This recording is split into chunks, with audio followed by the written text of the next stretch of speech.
Welcome to The Deep Dive. We're the show that cuts through the noise, getting you straight to the insights that matter. Glad to be here. And lately, it feels like conversations around identity are just everywhere, right? Absolutely. Online, in the news, definitely bubbling up. So today we're doing a deep dive into something really complex Yeah. and still very much evolving, transracial identities. Yeah, it's a topic that really pushes boundaries. How we understand ourselves, how society works. Mhm. This deep dive, we're going to tackle this profound idea of changing one's race. We'll explore where identity meets technology and, the ethical side of things, which is huge. Definitely. And we've pulled together a lot of sources for this one. Yeah. Everything from academic papers, YouTube discussions. Right through to Reddit threads, personal stories, really diverse stuff. The mission here is basically to distill the key insights from all this material. So you, listening, can walk away feeling genuinely informed, but, not buried under information. Exactly. We want to break down the nuances, make sense of the arguments, help understand what belonging even means today, especially when definitions of identity are shifting so much. So we're grappling with some big questions. For sure. What is race? Fundamentally, what is transracialism? And that tricky one. Just because we can do something, well, does that mean we should? Let's get into it. Okay. So, to really get a handle on transracial identity, we kind of had to start at square one. What actually is race? Because a lot of our sources, they immediately challenge that common idea, the one most of us grew up with, that race is some fixed biological thing. Yeah, it's not that simple. Not at all. Right. Maybe the most jarring thing from the sources is how this thing we call race, which feels so permanent, is actually pretty new, barely 400 years old. Wow. Yeah. And from anthropology, sociology, the main view is that race is primarily a social construct, meaning the categories we use, societies created them, shaped them. They weren't just inherent in biology. Look at the Human Genome Project. It found more genetic variation within so-called racial groups than between them. That's still kind of mind-bending. It is. We're all, 99.9% genetically similar? So when you look at history, it starts to make more sense how these categories could be flexible or constructed. Totally. Racial classifications, they've shifted massively over time, and they vary like crazy across cultures. Think about Brazil. They have a much more fluid system, often based on appearance. Compare that to the U.S. historical one-drop rule. Even the U.S. Census categories keep changing. Exactly. The modern race concept, it really came about during European exploration, colonialism, the scientific revolution, 17th century onwards. Okay. You had figures like Linnaeus classifying people. But it wasn't neutral. They used these categories to justify power structures, justify oppression, the subordination of African slaves. So it was about justification, control. Yeah, and that led to scientific racism. Right. Using pseudoscience to legitimize hierarchies, white supremacy, all later debunked, of course, but the damage was done. Right. And sociologists like Olmi and Whatnot you mentioned, they show how race gets embedded deep into social and political structures. It has real-world consequences, serious ones. Absolutely. Even something like forensic anthropology. When they assign race to a skeleton, it's really a prediction based on these social categories we've created, not some objective biological fact. Okay, what about the biological side? Because clearly there are physical differences people associate with race. Skin color, hair texture. Right, and we need to acknowledge that nuance. Biology isn't irrelevant. Traits like skin color, hair texture, eye shape, nose shape, they do vary. And often geographically influenced. That's called clinal variation, like a gradual change. But, and this is crucial, these traits are inherited independently. They don't bundle together neatly into fixed races. The ABO blood group example is fascinating. Europeans and Africans are genetically closer in ABO blood groups than either group is to Chinese populations. Huh. So it really shows how traits don't neatly package up. Exactly. It's messy, non-discrete. Yeah. Sure, some genetic clusters might roughly align with our social ideas of race, but the overwhelming genetic similarity, that's the main story. So the consensus seems to be race is socially dysfunctional and biologically indefensible. That's a phrase that came up, yeah. It hides how similar we are.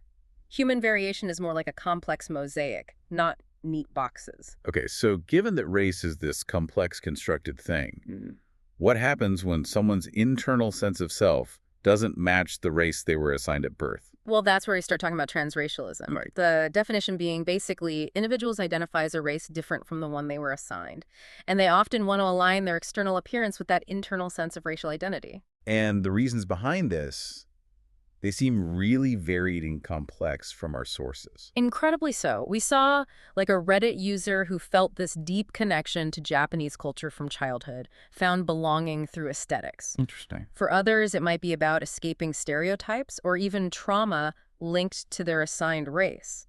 We read one story about a Black woman in Europe feeling pressured to look more Japanese considering cosmetic changes. Yeah. And you also find motivations rooted in just wanting to belong somewhere, or maybe even challenging the whole idea of race. But it can also stem from internalized racism, right? Feeling negative about one's own assigned race. Unfortunately, yes. That can be a factor too. It's complicated.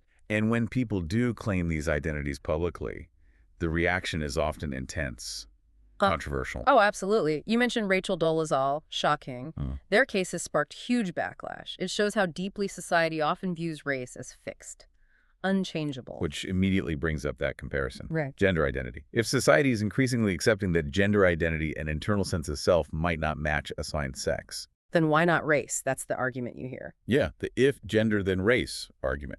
Proponents draw that parallel. Both involve seeking alignment between an internal self and external presentation. And our understanding of gender has evolved. We recognize biological sex versus gender identity now. There are more established paths for transition. True. But critics point out some really key differences. Big ones. Okay, like what? Like intergenerational oppression. Racial oppression is tied to shared history, systemic injustice passed down. Think about Canadian Indian residential schools or debates around reparations. The argument is someone who hasn't lived that inherited experience can't truly claim that group's identity. That makes sense. Race carries so much historical baggage, used as a tool of oppression for centuries. Exactly. And unlike gender transition, there aren't widely accepted medical or legal pathways for racial transition. People are kind of in uncharted territory, as one source put it. Feels like race is a much more policed category. Yeah. Because it's so central to civil rights fighting racism. That's a good way to put it.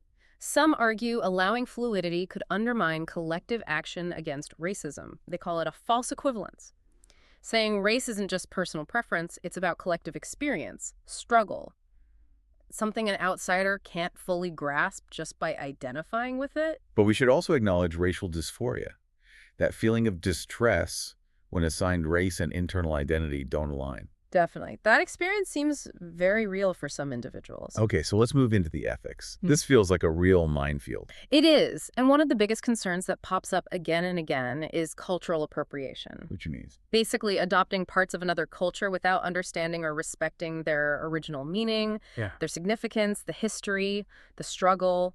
The worry with transracialism is that it can reduce a whole culture to, like, a costume or just aesthetics.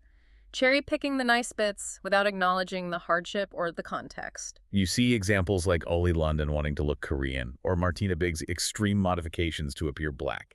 Exactly. Those are the kinds of cases that fuel this concern. Skin darkening, lip injections, hair changes. It raises questions about taking on an appearance without the lived experience. It even makes you think about someone like Michael Jackson. Was his changing appearance self-expression, or did some see it as rejecting Blackness, maybe trivializing that experience? These are uncomfortable but necessary questions in this whole discussion. And then there's the issue of white privilege. Yes, a major ethical dimension. The argument is that, say, white to Black transitions can be seen as an exercise of white privilege. Someone can sort of try on a marginalized identity without facing the systemic discrimination tied to it. And they could, in theory, just go back to being white, retaining that privilege. That's the critique. Rachel Dolezal's case really brought that debate to the forefront. Identifying as Black despite white ancestry raised huge questions about privilege, authenticity. Which leads to the potential harm for marginalized communities themselves. Right. Critics worry transracialism trivializes real, often traumatic racial experiences. It might diminish shared history, generational struggles, cultural nuances. And focusing heavily on changing appearance could accidentally reinforce things like colorism, discrimination based on skin tone within a race, favoring lighter skin, or harmful beauty standards. Some even argue it could undermine things like Black History Month or reparations arguments, because those are built on specific historical experiences linked to fixed racial categories. Yeah, and the voices of transracial adoptees are really important here. Many express feeling like their own identities get diminished or erased when someone suggests you can just opt into a racial experience they've lived since birth. It's incredibly layered. So we've looked at the present. What about the future, especially with technology? Well, current tech, like cosmetic surgery, allows some changes, but sources note limits. You can't really change skull structure, for instance. Some feel a full physical transition is impossible right now. But looking ahead, This is where it gets, well, almost sci-fi. Gene editing tech, like CRISPR.